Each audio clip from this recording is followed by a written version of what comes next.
It was the deep, hollow silence of a Tuesday night that started it all. The kind of silence that feels less like an absence of sound and more like a held breath. The entire house waiting in the dark for something to finally exhale. My parents were at a week-long conference, leaving me, a 16-year-old with a dubious sense of responsibility, in charge of our sprawling suburban two-story, and the initial thrill of freedom had curdled into a lonely, watchful anxiety by day 3. I was marathoning mindless baking shows on the living room TV, the falsely cheerful hosts a poor shield against the creeping dread that the empty rooms behind me seemed to cultivate. When the first glitch happened, just a flicker, a half-second of jagged, black and white static that sliced through a shot of a perfect soufflé like a digital scar. I chalked it up to a streaming hiccup, a satellite burp, nothing more. But then it happened again 10 minutes later, longer this time, a full second of screaming electronic noise, and in that fractured screen of chaos, I saw a shape, a tall, thin silhouette of a man standing where no man should be, right there in the corner of our living room as seen through the TV's own perspective. My blood turned to ice water. I muted the TV, the sudden silence ringing in my ears, straining to hear anything over the frantic drum of my own heart. The show returned, saccharine and normal, the bakers smiling. I told myself it was a trick of the light, a blurred reflection from the dark window behind me cast onto the screen. But I couldn't shake the image, the way the static figure seemed to be facing me directly, its head slightly tilted with a curiosity that felt predatory. I decided to flee to bed early, to hide under the covers like a child, locking my bedroom door and pushing my heavy dresser against it with a scrape that echoed shamefully through the sleeping house. Sleep was a fragile thing, shattered at 3:17 a.m. by the sudden, jarring sound of the living room TV blaring to life downstairs, the volume deafening. A chaotic roar of canned laughter and aggressive applause from some late-night infomercial. My breath caught in my throat. A trapped bird. I turned it off. I was sure. I had felt the click of the remote, seen the screen go black. I lay frozen, the sheets tangled around my legs, listening as the upbeat voice of a salesman pitched a revolutionary vegetable slicer, until the sound suddenly cut off, plunging the house back into that suffocating, heavy silence, now somehow worse for having been broken. 5 minutes passed, each one a lifetime. Then, from the hallway just outside my barricaded door, I heard it. The soft, crisp, unmistakable sound of white noise, the hiss of an untuned television, growing steadily louder, as if someone were walking slowly down the hallway carrying a speaker broadcasting pure, unadulterated static. It stopped right outside my door. I couldn't scream, couldn't move, my eyes fixed on the thin, inviting line of light under the door, waiting for a shadow to break it. Then, a new sound cut through the hiss. A voice, but not a human one. It was a flat, synthesized, text-to-speech monotone, the kind from cheap customer service bots, and it spoke through the static right against the wood. "I can't see you," stated. The static crackled, popped, turned on a screen. My phone, face down on my nightstand, suddenly buzzed violently, lighting up the room with a blinding, electric blue glare. I whimpered, slapping at it to turn it off, but the screen wouldn't respond.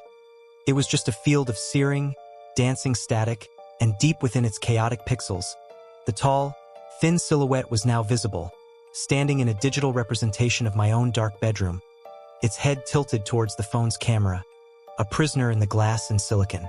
The text-to-speech voice now emitted from my phone's speaker, perfectly synchronized with the one at the door. "There you are," I screamed then, a raw, ragged sound, and threw the phone across the room with all my strength, watching it smash against the wall with a terrible crunch. The static dying instantly, the screen going dark, the hallway falling into a profound, echoing silence. I didn't sleep, just sat shaking against my headboard until the gray dawn bled through the blinds, painting the room in safe, mundane light. When I finally mustered the courage to open my door, the hallway was empty, normal. Downstairs, the living room TV was cold and dark, the remote where I'd left it. I spent the day jumping at shadows, convincing myself it was a hallucination born of stress and loneliness, a waking nightmare. That was my first and most catastrophic mistake. 2 nights later, the house empty again. I was trying to lose myself in homework on my laptop when its camera indicator light flicked on. A tiny, unwavering green eye in the darkness. Before I could react, the screen filled with that familiar, horrifying static, and in the center, clearer than ever, was the man.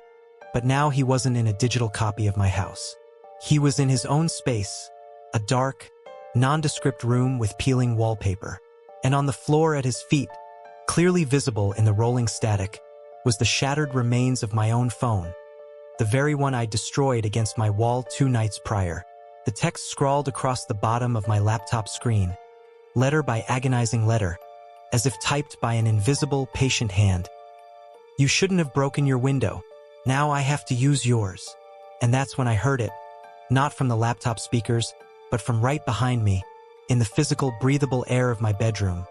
The soft, crisp, approaching hiss of static, moving from the corner, towards my bed, and with it, the scent of ozone and something metallic, the smell of a screen that's been on too long in an empty room. The green eye of the camera watched me, and I understood, too late, that by breaking the phone, I hadn't killed him. I had only forced him to find a new door into my world, and he had chosen one that was already inside, one I couldn't block, one I carried with me, one that was now reflecting his static-filled world into mine, merging them pixel by terrible pixel. The rule was simple, a family superstition passed down from my grandmother on my mother's side, whispered to me when I was too young to understand but old enough to never forget. If you're home alone after midnight and you hear a knock at the door, you do not answer it, you do not even look through the peephole, you do not call out, you just be still and quiet, perfectly quiet, until the knocker goes away. "Some things," she'd say, her wrinkled hands gripping mine with surprising strength, her eyes like dark wells of old country graveyards, "aren't asking for permission to come in. They're asking if you're willing to let them out." I'd laughed it off as an old-world folktale, a charming bit of immigrant paranoia, right up until the night my fiancée Sarah was working the graveyard shift at the city hospital and I was jarred awake from a fitful sleep on the couch by the sound. Knock. A single, firm, deliberate rap on the front door's solid oak. A sound that seemed to vibrate in the very bones of the house. 12:07 a.m. The digital clock on the cable box burned the time into the dark in angry red numerals. My heart stumbled over a beat. I lay there, frozen, listening to the empty hum of the refrigerator, the ticking of the old baseboard heater, my own blood rushing in my ears. Knock. This time 2 raps, equally spaced, heavy, the sound of a fist, not a knuckle, something with weight behind it. Grandma's warning coiled in my stomach like a cold, living snake. I didn't move, barely breathed, becoming a part of the couch, a shadow among shadows. A minute of silence stretched into an eternity, thick and smothering. Then, a new sound, the slow, metallic scrape and clatter of the brass mail slot in the front door being pushed open from the outside. I could see it from my position on the couch, a thin, horizontal rectangle of deeper darkness in the gloom of the foyer. And with it, a chill poured into the room, a physical, invasive wave of frost that had no business existing on a mild, breezy autumn night. A cold that smelled of damp cellar stone and forgotten soil. And then, I heard breathing. It wasn't human. It was a wet, rattling draw, like air being sucked through a waterlogged pipe, followed by a shuddering, phlegmatic exhale that hinted at a malformed chest. It was coming directly from the mail slot. It was sniffing the air inside my home, tasting the atmosphere of my solitude. I pressed a hand over my own mouth, the taste of cotton and fear on my tongue, to stop the scream building in my throat. The breathing stopped. A voice, then low and guttural, so distorted it seemed to be made of crumbling stone and broken glass, whispered through the slot, each word dripping with a horrible, intimate familiarity. "I smell loneliness." It wasn't a question. It was a statement of fact, a clinical diagnosis. "Let me in. I can fix it. I can make it so quiet inside you." I shut my eyes tight, like a child, praying for it to end, for the dawn to come, for Sarah's key in the lock. The knocking started again, but not on the door. Knock, knock, knock, on the wall, the interior wall of the foyer, moving from the front door, down the hallway wall towards the living room where I lay paralyzed. It was inside the walls. Each knock was accompanied by that same wet, hungry sniffing, tracing a path around the perimeter of the room, circling me, a predator mapping its territory. The voice followed, always a whisper, always from a different corner, now from near the bookshelf, now from the dark kitchen doorway. Just a peek, through the keyhole, through the window crack. Just let me see you, lonely thing. Let me see what you're made of. The temperature plummeted further. I could see my own panicked breath misting in the air before my face, and the frost was creeping across the inside of the window panes, forming intricate, fragile patterns that looked like screaming faces. I knew with a terrifying absolute certainty that if I looked, if I made any acknowledgement of its presence, a gasp, a sob, a glance toward the voice, the rules would break and it would be free, not just to enter but to stay. The knocking reached the large picture window beside the couch. Knock, knock, knock, on the glass itself. I squeezed my eyes shut so tightly I saw stars, tears leaking out to freeze on my cheeks. I see you, the voice hissed, now right outside the window, its breath fogging the glass with a foul, greasy smear I could smell from 6 feet away, ozone and rotten meat. Your fear is so sweet. It's almost enough. Almost a meal. Then suddenly silence. The oppressive, listening silence returned. The cold began to recede, slowly, the frost on the windows melting into trails that looked like tears. I waited an hour, maybe 2, my body a constellation of aches, before daring to move a single muscle, the joints in my limbs screaming in protest as I finally uncurled. I called Sarah, sobbing, the words tumbling out in a hysterical rush, telling her everything. The knocks, the voice, the cold, my grandmother's rule. She listened, her nurse's calm a fragile lifeline over the staticky connection. It's okay, my love. It's gone. It's over. It was just a nightmare, a stress dream. I'll be home in 20 minutes. Okay? Just hold on. Relief, sweet and dizzying, washed over me, so potent it felt like intoxication. It had to have been a dream, a waking, shared audio hallucination born of stress and late-night loneliness. Giddy with the release of tension, I went to the front door, disengaging the deadbolt and the chain with clumsy, numb fingers, wanting to have it open for her, to let the real world back in. That's when I saw it, etched into the condensation on the inside of the door's narrow mirror.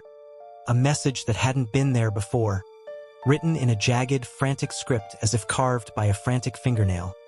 She lied. I'm not outside. My blood froze solid in my veins. The relief shattered, replaced by a terror so complete it was a vacuum. And from deep within the house, from the other side of the locked basement door at the end of the hall, a door that led down to the raw, unfinished earth beneath our home, I heard 3 slow, final, triumphant knocks. Knock, promise. Knock, an invitation. Knock, a welcome home. Living alone in my first apartment, a cramped studio in a building that always smelled of stale cabbage and regret, I developed small rituals for safety, little talismans of routine to ward off the low-grade anxiety that comes with urban solitude. The most important of these was the all-clear signal I'd established with my neighbor, Mrs. Gable, a sweet, elderly widow with kind, watery eyes who lived directly across the airshaft. Every night at 9 p.m. sharp, rain or shine, I'd walk to my living room window and pull down the cheap vinyl blinds 3 times in a steady, deliberate rhythm. She'd be waiting at her kitchen window, and upon seeing my signal, she'd pull her own blinds down twice in reply. A simple, silent check-in. A way of saying, I'm here, you're there, all is well. It was a comforting, almost maternal exchange, and for months, it was the highlight of my lonely evenings. That comfort ended, twisted and mutilated, the night I came home late from a depressing solo movie, a hollow feeling in my chest exacerbated by the long, poorly lit walk from the bus stop, where the shadows between streetlights seemed to hold a patient, breathing weight. It was 10:30 p.m., well past our usual time, but feeling exposed and vulnerable, I went to the window, my fingers cold on the blind's cord, and performed the ritual, pulling down 3 times with a soft, plastic rattle. I waited, peering through the slats at her dark window across the brick chasm, a rectangle of absolute black. A moment later, her blinds snapped down. Once. Pause that felt too long. Then again. Twice. The all clear. A sigh of relief I didn't realize I was holding escaped my lips. I turned away, heading to my tiny kitchenette to put the kettle on, the normalcy of the act soothing my nerves. But a nagging, worm-like doubt made me glance back over my shoulder. Her blinds were still down. That was wrong. Mrs. Gable always raised her blinds back up immediately after the signal. A final flick of the wrist that let in the city glow. Always. It was part of the dance. To leave them down was unlike her. A breach of protocol that felt inexplicably sinister. A cold knot tightened in my gut. I stared at her window, that perfect black rectangle, my reflection ghostly and pale in my own glass. As I watched, her living room light flicked on, a sudden, clinical yellow square that made me jump. It revealed her silhouette sitting in her favorite floral print armchair by the window, the one she used for knitting and watching the pigeons. The silhouette was right, the chair was right, but the posture, it was too still, too upright, and her head was lolled to the side at an awkward, broken neck angle, as if she'd fallen asleep mid-thought. The silhouette moved, not a natural, sleep-shifting movement, but a stiff, marionette-like jerk, the head rotating smoothly on the shoulders to face me directly through the 2 windows and the 30 feet of chilly night air between us. I flinched back, my spine connecting painfully with the edge of my kitchen counter. This was insane. It was a trick of the light, my tired eyes. I called her landline, the number she'd written for me on a floral note card for emergencies, her handwriting loopy and gentle. I heard it ring through the receiver pressed to my ear, and at the same time, faintly but unmistakably through the thin walls of the building, I heard the matching trill from her apartment.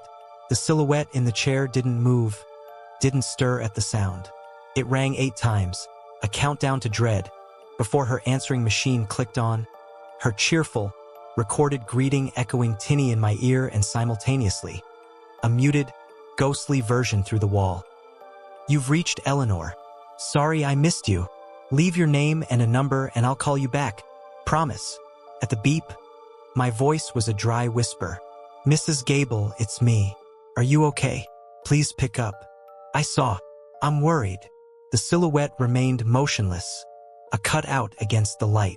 I hung up, the plastic phone slick in my sweaty hand. Panic, hot and acidic, rose in my throat. I needed to check on her.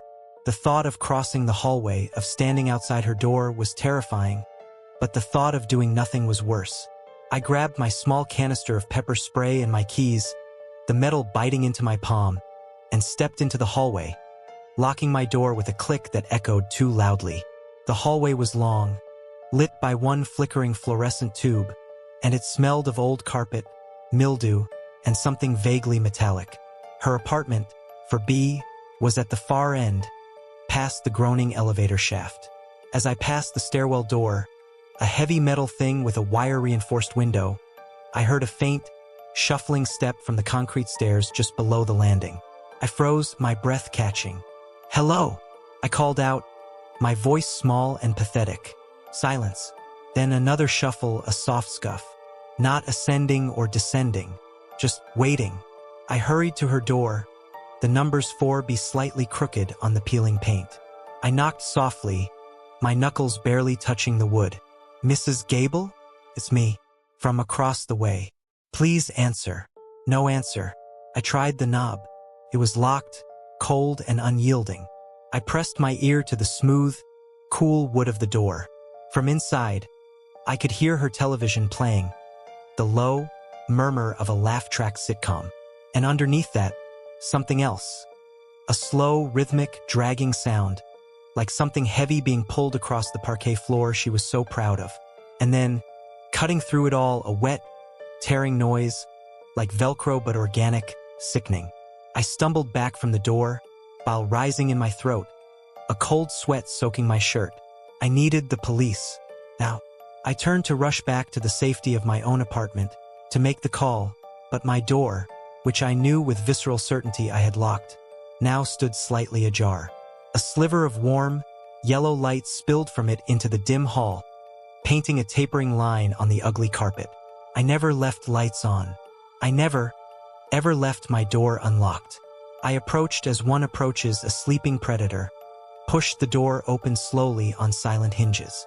My apartment was as I left it, the teacup on the counter, my jacket on the chair, but the air was different, colder, and laced with a familiar scent. Mrs. Gable's perfume, the unmistakable lavender and talcum powder scent she always wore. And on my coffee table, a steaming mug of tea sat, the kind of herbal blend she always made for me when I visited, a little honey swirl visible at the bottom. My blood seemed to freeze solid in my veins. From my bedroom, the door of which was now closed, I heard a voice, an exact, perfect mimic of Mrs. Gable's gentle, quavering tone, but flat, devoid of its usual musical warmth. A recording played back on a damaged device. "Dear? Is that you? I'm in here. I made us some tea. Don't be shy." I backed toward the still-open hallway door, my retreat to the real world. The voice from my bedroom shifted, dropping the mimicry, becoming a dry, rustling whisper that seemed to come not from a point, but from the walls themselves, the very air. "You signaled 3 times. I answered twice. The ritual is complete. Now we are safe. Now we are the same." The front door of my apartment suddenly slammed shut behind me with a shocking, explosive force, the lock clicking home with terrible finality. At the same instant, the hallway light outside winked out, plunging the space beyond my apartment into absolute black. I was trapped in the lit room with it. The voice, now a chorus of overlapping whispers from every corner. The vent, the light fixture, the space under the sofa. Finished. Now we are together. Forever. And from the direction of Mrs. Gable's apartment, through the layers of brick and drywall, I finally heard her real voice. A faint, strangled, desperate gurgle that was abruptly, cleanly cut off. In the echoing silence that followed, I heard, from my own living room window, the sharp plastic rattle of my blinds being pulled down. Once, twice, 3 times. A perfect, mocking, final signal to an empty, darkened window across the way. Becoming a parent opens you up to a new, primal tier of fear, a constant, low-grade terror for this tiny, fragile life you're responsible for, a fear that rewires your brain to hear threat in every creak and see danger in every shadow. For me, that fear manifested most acutely during my husband Mark's business trips. Leaving me alone with our 6-month-old daughter, Chloe, in our creaky, century-old farmhouse on the outskirts of town, where the silence at night was a thick, living thing. The nursery monitor was my lifeline, a little plastic window into her world, a constant stream of soft breathing and rustling sleep suits that I clung to like a gospel. The night it started, I was jolted from a shallow, anxious sleep on the couch not by Chloe crying, but by a sound through the monitor's speaker. A soft, melodic humming. A man's voice, tuneless and deep, humming a lullaby I didn't recognize. Something slow and oddly arrhythmic. My body went rigid, every cell screaming to wake up, to listen. I stared at the parent unit's grainy video feed, showing Chloe's moonlit room in shades of green and black. She was asleep in her crib, a peaceful lump under her blanket. The room was empty, but the humming persisted, low and clear, seemingly coming from right beside the crib, right where the microphone was. I whispered, "Mark?" into the monitor, knowing it was stupid, my voice a dry crackle in the silent living room. The humming stopped instantly. Dead silence for a full minute, a silence so complete I could hear the hum of the monitor's own electronics. Then, a new sound, a gentle, rhythmic creak, creak, creak, the unmistakable sound of someone slowly rocking in the old wooden rocking chair in the corner of her room. A family heirloom we never used because it squeaked. The video feed showed the chair was still motionless. Couldn't take it. I grabbed the fireplace poker and sprinted upstairs, bursting into the nursery, my heart a wild animal in my chest. The room was cold, still, and empty. Chloe slept peacefully, her chest rising and falling. The rocking chair was motionless, dusty. I felt foolish, blaming exhaustion, new mother anxiety, an overactive imagination, and I spent the next day trying to laugh it off. But the seed was planted, a black flower taking root in my mind. But the next night it was worse. Through the monitor, I heard a wet, clicking sound, like a tongue detaching from the roof of a mouth.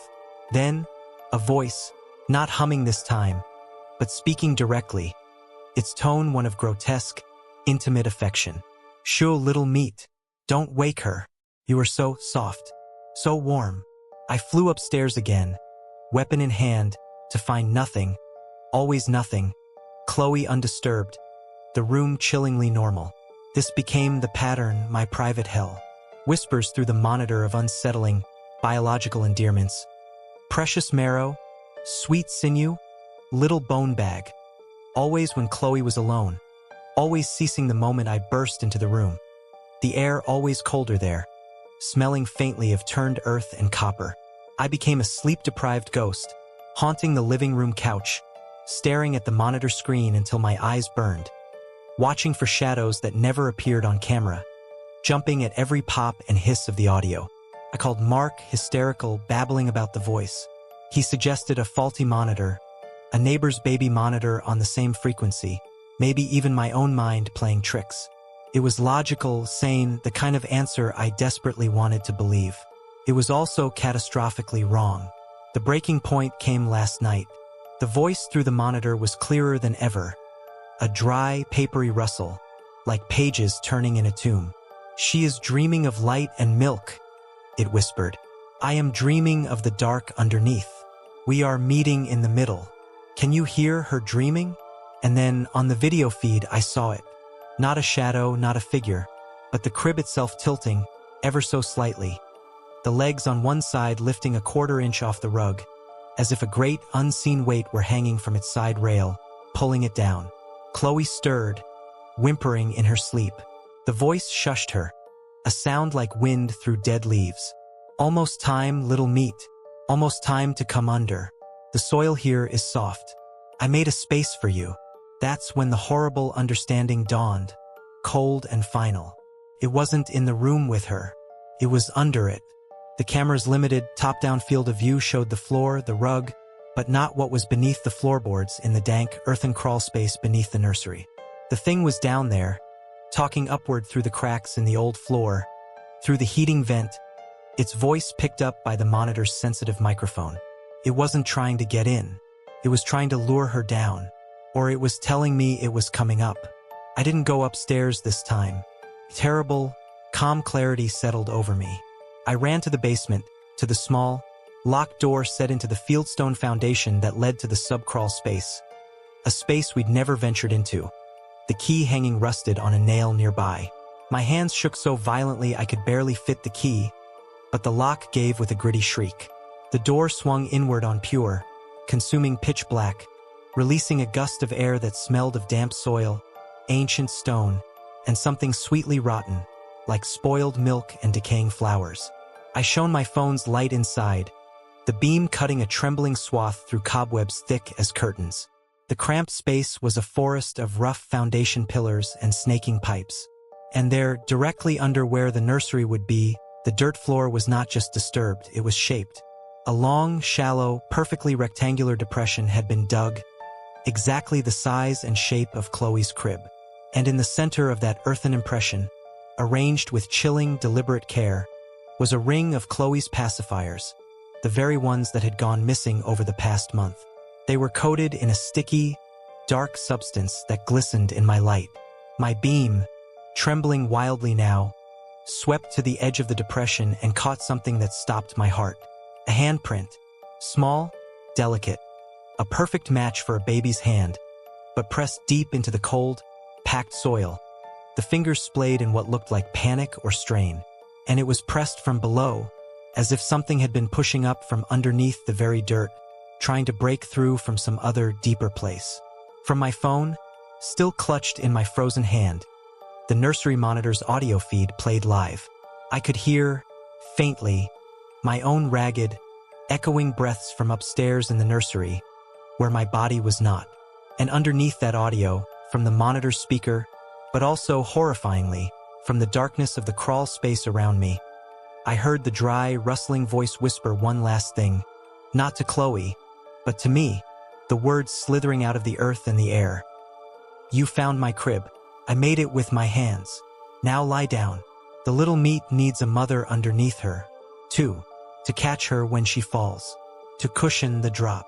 And behind me, in the absolute dark of the basement, the heavy, wooden access door to the crawl space slowly, softly, clicked shut, plunging me into a blackness so total I could feel the soft, dug earth beneath my knees, and from the ceiling of dirt above me, I heard the faint, sleepy coo of my daughter right overhead and the gentle, rhythmic creak, creak, creak of her crib beginning to rock.